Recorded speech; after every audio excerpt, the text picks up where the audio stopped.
yambwiye ko naco nzaba turi kumwe nayo naho imisozi yakurwayo n'Imana idahinduka niyo yonyine Mana yo kwizerwa. Azina nitwa Prosper Nkomezi, nsengera muri Zone Temple. Nta mwihariko ngira, n'Imana ibikora kubera ko nkora nka Prosper, ngatanga ibyo Imana yanshizemo, hanyuma feedback zikaba nziza zigakora ku mitima y'abantu.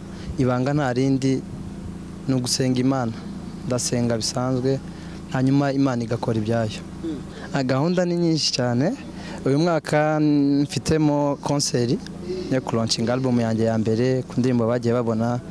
Hari n'ibihangano bishasha bizasohoka, mfitemo na gahunda ya video nibidahinduka. Ibyo ni ibikorwa byose mfite muri uyu mwaka.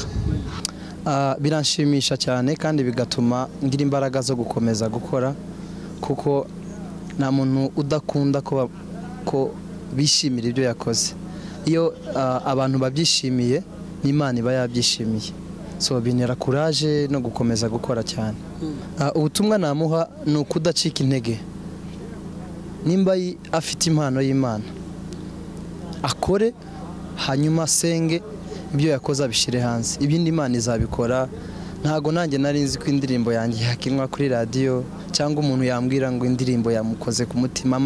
Amarira avuga amarira kaza. So akore areke gutinya, nubwo ushobora gukora uwo munsi ntihagire umuntu wa appreciating icyo wakoze, ariko hari igihe kiza kigera igihe nyacyo cy'Imana bantu bya bintu bikaba bisha, kandi cyangwa wakora ikindi kintu noneho kikaza gifite imbaraga kuruta cya kindi cya mbere. Ni igihe cy'Imana kiba kigeze kugira ngo ubutumwa bw'amamare bw'uwo muntu uba ufite iyo mpano ari kwitinya.